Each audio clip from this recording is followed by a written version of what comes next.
Hi friends, welcome to our channel. నా పేరు సరస్వతి. మీరంతా ఎలా ఉన్నారు? నేను చాలా బాగున్నానండి. ఈరోజు వీడియోలోకి వెళ్తే ఇది కృష్ణలీలా మ్యూజియం అండి. తిరుపతిలోని ఇస్కాన్ టెంపుల్ దగ్గర ఉంటుందన్నమాట. ఇది శ్రీకృష్ణుడు చేసిన లీలల్లో కొన్నింటిని ఇక్కడ మనకు చూపించారండి. ఇది కృష్ణుడు విష్ణు అవతారంలో ఉన్నప్పటిది. ఇది బకాసురుని వధ అన్నమాట. బకాసురుని సంహరించినప్పుడు ఇది శ్రీకృష్ణుడు రాధతో మరియు తన 8 మంది గోపికలతో ఉన్న సందర్భంలోని సీన్ మనకి ఇక్కడ చూపించారండి. శ్రీకృష్ణుడి తన జీవితంలో చేసిన కొన్ని లీలల్ని మనకి చూపించారు. అంటే కృష్ణావతారంలో కృష్ణుని లీలలు అన్నీ చూపించడం సాధ్యం కాదు కదండి. శ్రీకృష్ణ లీలలు ఒక్కొక్కటిగా చెప్తూ ఉంటే అలా రోజులు గడుస్తూనే ఉంటాయండి. మనకు అసలు టైం సరిపోదు. మనము ఇక్కడ ఈ మ్యూజియంలో చూడాలంటే చాలా బాగా అనిపిస్తుందండి. ఇదిగోండి సీతాదేవితో ఉన్న శ్రీరామచంద్రమూర్తి, శ్రీరామావతారంలోని శ్రీకృష్ణుడు అన్నమాట. లక్ష్మణుడు అలాగే ఆంజనేయ స్వామి కూడా ఉంటారు ఇక్కడ మనకు పంచతత్వములతో కూడిన శ్రీకృష్ణ భగవానుడు అండి. పంచతత్వాలతో కూడిన శ్రీకృష్ణ భగవానుని మనం ఇక్కడ వీక్షించవచ్చు అన్నమాట. వడగళ్లతో కూడిన బీభత్సమైన వర్షం కురుస్తుంటే ఆ వర్షంలో గోపబాలులను అలాగే గోవులను కాపాడేందుకు శ్రీకృష్ణుడు తన చిటికెన వేలుపై గోవర్ధన గిరిని పైకెత్తి వారందరినీ ఆ గిరి కిందకి నిల్చోపెట్టి వారిని ఆ వర్షం నుంచి కాపాడుతాడు. అందుకే గోవర్ధన గిరిధారి అని కూడా అంటారు. ఆ తర్వాత మనకు నరసింహావతారం కనపడతారండి. నరసింహావతారంలో ఉన్న శ్రీకృష్ణుడు శివుడు అలాగే వినాయకునితో కూడిన నరసింహావతారంలో కనిపిస్తారు, దర్శనమిస్తారు మనకు. ఆ లైటింగ్లో మనకు చాలా అద్భుతంగా అనిపిస్తుందండి. లైటింగ్ చేంజ్ అవుతూ ఉంటుంది.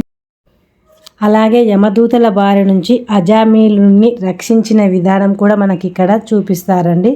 ఆ దృశ్యం కూడా మనం చూడొచ్చు. అలాగే మనకు గజేంద్ర మోక్షంలోని ఒక ఘట్టం కూడా ఇక్కడ చూపిస్తారండి. ఏనుగు నీరు తాగడానికి కొలంలో దిగినప్పుడు మొసలి తన కాలును పట్టుకున్నప్పుడు రక్షించమని శ్రీ మహావిష్ణువుని వేడుకుంటే శ్రీ మహావిష్ణువు తన విష్ణు చక్రాన్ని మర్చిపోయి తనని కాపాడడానికి వచ్చిన దృశ్యం కూడా ఇక్కడ ఉంటుందండి.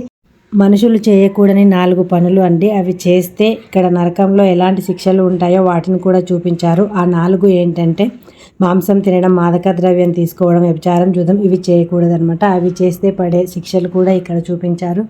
అలాగే ఇది బృందావనంలో దృశ్యము. ఇంకా మనిషి పుట్టుక నుంచి చచ్చే వరకు ఎలా ఉంటాడు, ఎలా చక్రం అన్నమాట, జీవన మరణ చక్రం అన్నమాట. ఇక్కడ ఇది చూపించారు మనకి.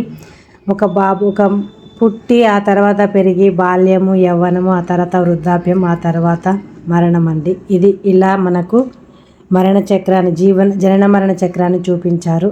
ఆ తర్వాత శ్రీకృష్ణ భగవానుడి వివాహ ఘట్టం అండి. ఈ వివాహ ఘట్టంలో మనకు మహాశివుడు ఇంకా ఋషులు చాలామంది దేవతలు ఇక్కడ కనిపిస్తారండి మనకు.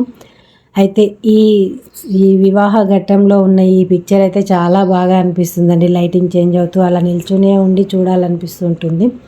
ఇక ఈ పిక్చర్ తర్వాత మనకు శ్రీకృష్ణుడిని పుట్టినప్పుడు వాసుదేవుడు ఉంటారు కదండి. వసుదేవుడు తనని తీసుకొని బృందావనానికి తీసుకెళ్లే సందర్భము ఇక్కడ మనకు కనిపిస్తుంది అనమాట. పుట్టిన వెంటనే శ్రీకృష్ణుని తీసుకెళ్తాడు. ఇక సాందీపముని దగ్గర బలరామకృష్ణులు విద్య నేర్చుకునే సందర్భం అనమాట.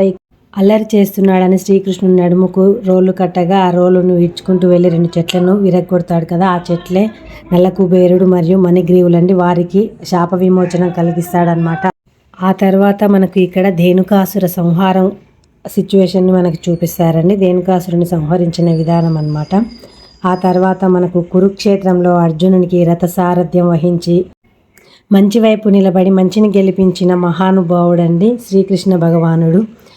ఇదండి ఈరోజు మనం వీడియోలో ప్రస్తావించుకున్న విశేషాలు. ఇలాంటి మరిన్ని వీడియోల కోసం మన ఛానల్ని సబ్స్క్రైబ్ చేసుకోండి. వీడియో నచ్చితే లైక్ చేయండి, షేర్ చేయండి, సబ్స్క్రైబ్ చేసుకోవడం మర్చిపోకండి. Thank you for watching.